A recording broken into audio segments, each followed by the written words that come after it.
ओम शांति। 29 मार्च 2025 की प्रातः मुरली में बाप दादा हमसे कहते हैं, मीठे बच्चे, तुम्हें ज्ञान से अच्छी जागृति आई है।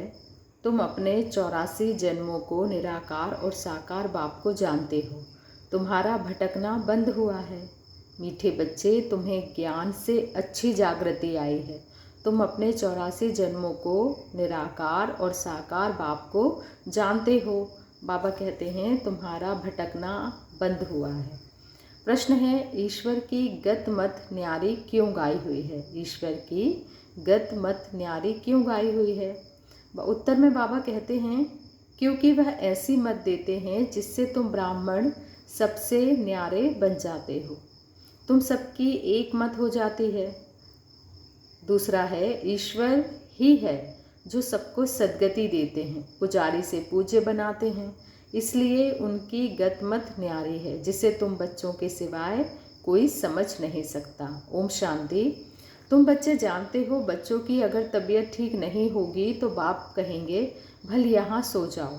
इसमें कोई हर्जा नहीं, क्योंकि सिकिलदे बच्चे हैं, अर्थात 5000 वर्ष बाद फिर से आकर मिले हैं। किसको मिले हैं? बेहद के बाप को मिले हैं। यह भी तुम बच्चे जानते हो, जिसको निश्चय है बरोबर हम बेहद के बाप से मिले हैं, क्योंकि बाप होता ही है एक हद का और दूसरा बेहद का। दुख में सब बेहद के बाप को याद करते हैं। सतयुग में एक ही लौकिक बाप को याद करते हैं, क्योंकि वहाँ है ही सुखधाम। लौकिक बाप उसको कहा जाता है जो इस लोक में जन्म लेता है। पारलौकिक बाप तो एक ही बार आकर तुमको अपना बनाते हैं। तुम रहने वाले भी बाप के साथ अमर लोक में हो, जिसको परलोक परमधाम कहा जाता है। वह है परेते परे धाम। स्वर्ग को परेते परे नहीं कहेंगे। स्वर्ग नर्क यहाँ ही होता है। नई दुनिया को स्वर्ग, पुरानी दुनिया को नर्क कहा जाता है। तबीयत है पतित, बाबा कह रहे हैं अभी है पतित दुनिया, पुकारते भी हैं, है पतित पावन आओ। सतयुग में ऐसे नहीं कहेंगे। जब से रावण राज्य शुरू होता है तब पतित बनते हैं, उनको कहेंगे 5 विकारों का राज्य। सतयुग में है ही निर्विकारी राज्य। भारत की कितनी जबरदस्त महिमा है, परंतु विकारी होने के कारण भारत की महिमा को जानते नहीं हैं। भारत संपूर्ण निर्विकारी था जब यह लक्ष्मी नारायण राज्य करते थे। अभी वह राज्य नहीं है। वह राज्य कहाँ गया, यह पत्थर बुद्धियों को मालूम नहीं है, और सभी अपने अपने धर्म स्थापक को जानते हैं। एक ही भारतवासी है जो न अपने धर्म को जानते, न धर्म स्थापक को जानते, और धर्म वाले अपने धर्म को तो जानते हैं, परंतु वह फिर कब स्थापन करने आएंगे यह नहीं जानते। सिख लोगों को भी यह पता नहीं है कि हमारा सिख धर्म पहले था नहीं। गुरु नानक ने आकर स्थापन किया तो ज़रूर, और बाबा कह रहे हैं गुरु नानक ने आकर स्थापन किया तो ज़रूर फिर सुखधाम में नहीं रहेगा, तभी गुरु नानक आकर फिर स्थापन करेंगे, क्योंकि वर्ल्ड की हिस्ट्री ज्योग्राफी रिपीट होती है ना। क्रिश्चियन धर्म भी नहीं था, फिर स्थापना हुई। पहले नई दुनिया थी, एक धर्म था, सिर्फ तुम भारतवासी ही थे, एक धर्म था। फिर तुम 84 जन्म लेते लेते यह भी भूल गए हो कि हम ही देवता थे।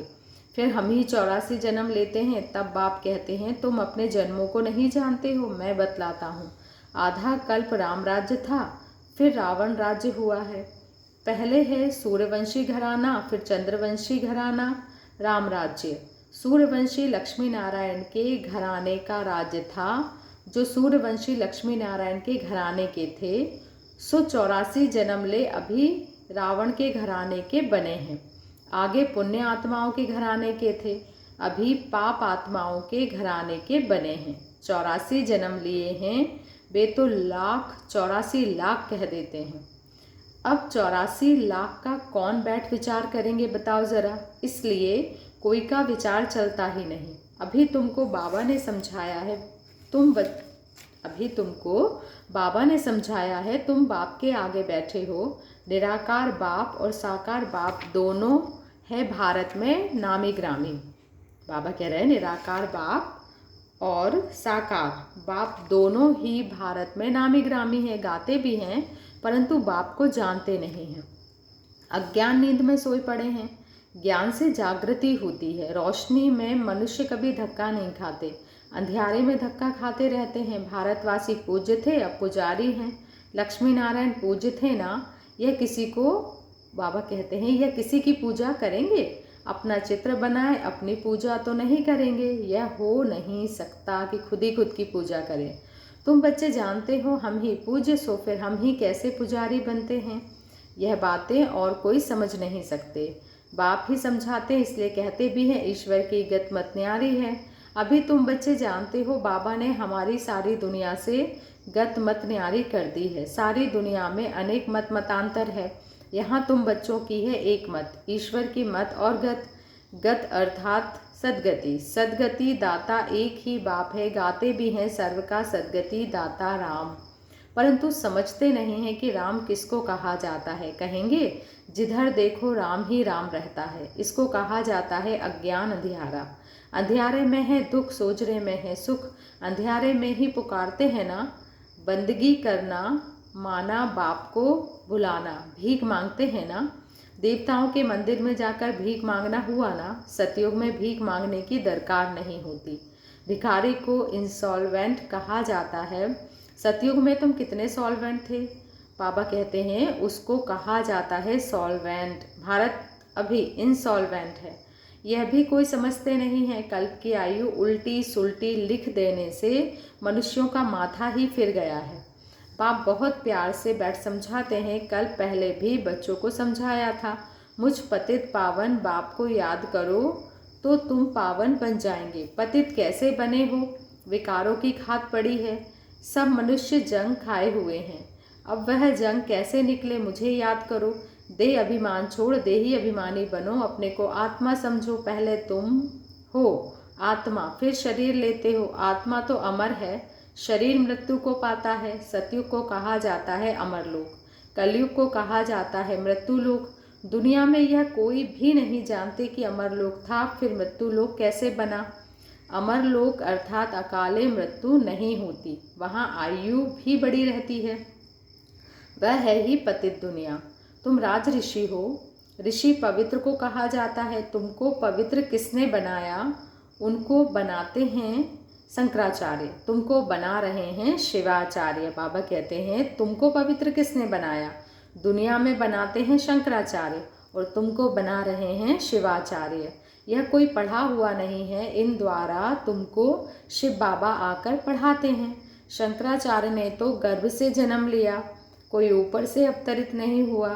बाप तो इनमें प्रवेश करते हैं। किसमें? ब्रह्मा में प्रवेश करते हैं, आते हैं जाते हैं। मालिक है जिसमें उन्हें, बाबा कहते हैं जिसमें चाहे उनमें जा सकते हैं। बाबा ने समझाया है कोई का कल्याण करने अर्थ में प्रवेश करता हूँ। बाबा किसी में भी आ जा सकते हैं। और बाबा ने बताया है कि बच्चे जब मुझे किसी का कल्याण करना होता है तो मैं प्रवेश कर लेता हूँ। आता तो पतित तन में ही हूँ ना, बहुतों का कल्याण करता हूँ। बच्चों को समझाया है माया भी कम नहीं है। कभी कभी ध्यान में माया प्रवेश कर उल्टा सुल्टा बुलवाती रहती है, इसलिए बच्चों को बहुत संभाल करनी है। कईयों में जब माया प्रवेश कर लेती है तो कहते हैं मैं शिव हूँ, फलाना हूँ, माया बड़ी शैतान है। समझदार बच्चे अच्छी रीति समझ जाएंगे कि यह किसका प्रवेश है। समझदार बच्चे अच्छी रीति समझ जाएंगे कि यह किसका प्रवेश है। शरीर तो उनका मुकर्रर यह है ना, फिर दूसरे का हम सुने ही क्यों?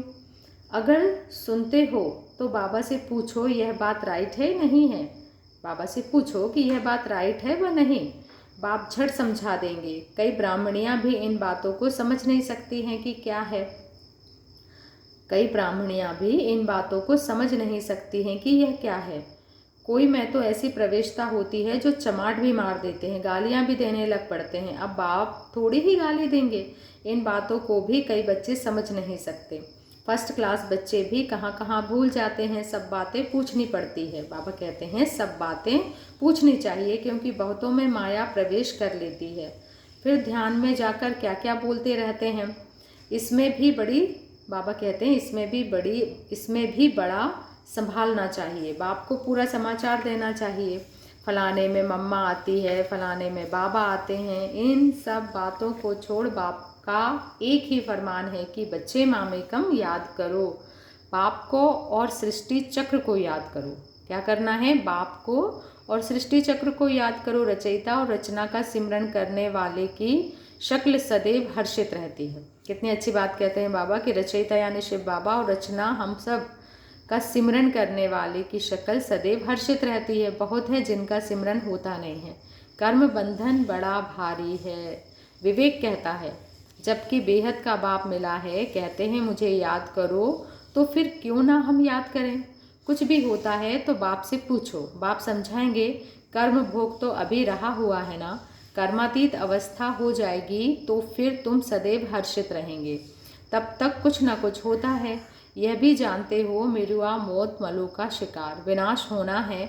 तुम फरिश्ते बनते हो, बाकी थोड़े दिन इस दुनिया में हो, फिर तुम बच्चों को यह स्थूल वतन भासेगा नहीं, सूक्ष्म वतन और मूल वतन भासेगा। सूक्ष्म वतन वासियों को कहा जाता है फरिश्ते।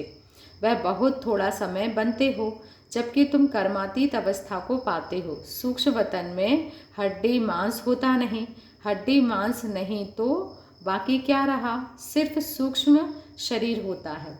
ऐसे नहीं कि निराकार बन जाते हैं, नहीं, सूक्ष्म आकार रहता है। वहाँ की भाषा मुँह भी चलती है। आत्मा आवाज़ से परे है, उसको कहा जाता है सटिल वर्ल्ड, सूक्ष्म आवाज़ होता है। यहाँ है टॉकी, फिर मूवी, फिर है साइलेंस। यहाँ टॉकी चलती है, यह ड्रामा का बना बनाया पार्ट है। वहाँ है साइलेंस, यह मूवी और यह है टॉकी। इन तीन लोगों को भी याद करने वाले कोई विरले होंगे। बाप समझाते, बच्चे सजाओं से छूटने के लिए कम से कम 8 घंटा कर्मयोगी बन कर्म करो, 8 घंटा आराम करो और 8 घंटा बाप को याद करो। बाबा कहते हैं सजाओं से छूटने के लिए तुम्हें क्या करना है? कम से कम 8 घंटा कर्मयोगी, 8 घंटा आराम करो और 8 घंटा बाप को याद करो। उनकी याद में रहो। इसी प्रैक्टिस से तुम पावन बन जाएंगे। नींद करते हो वह कोई बाप की याद नहीं है। ऐसे भी कोई ना समझे कि बाबा के तो हम बच्चे हैं ना, फिर याद क्या करें। नहीं, बाप तो कहते हैं मुझे वहाँ याद करो। कहाँ? परम धाम में, अपने घर। अपने को आत्मा समझ मुझे याद करो। जब तक योग बल से तुम पवित्र ना बनो तब तक घर में भी जा नहीं सकते। नहीं तो फिर सजाएं खाकर जाना होगा। सूक्ष्म वतन मूल वतन में भी जाना है, फिर आना है स्वर्ग में। बाबा ने समझाया है आगे चल अखबारों में भी पड़ेगा। अभी तो बहुत टाइम है। इतनी सारी राजधानी स्थापन होती है। South, north, east, west, Bharat का कितना है। अब अखबारों द्वारा ही आवाज़ निकलेगा। बाप कहते हैं मुझे याद करो तो तुम्हारे पाप कट जाएंगे। बुलाते भी हैं, है पतित पावन लिबरेटर, हमको दुख से छुड़ाओ। बच्चे जानते हैं ड्रामा प्लान अनुसार विनाश भी होना है। इस लड़ाई के बाद फिर शांति ही शांति होगी, सुखधाम हो जाएगा, सारी उथल पाथल हो जाएगी। सतयुग में होता ही है एक धर्म, कलयुग में है अनेक धर्म। यह तो कोई भी समझ सकते हैं। सबसे पहले आदि सनातन देवी देवता धर्म था।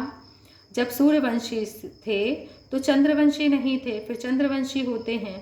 पीछे यह देवी देवता धर्म प्राय लोप हो जाता है। पीछे फिर और धर्म वाले आते हैं।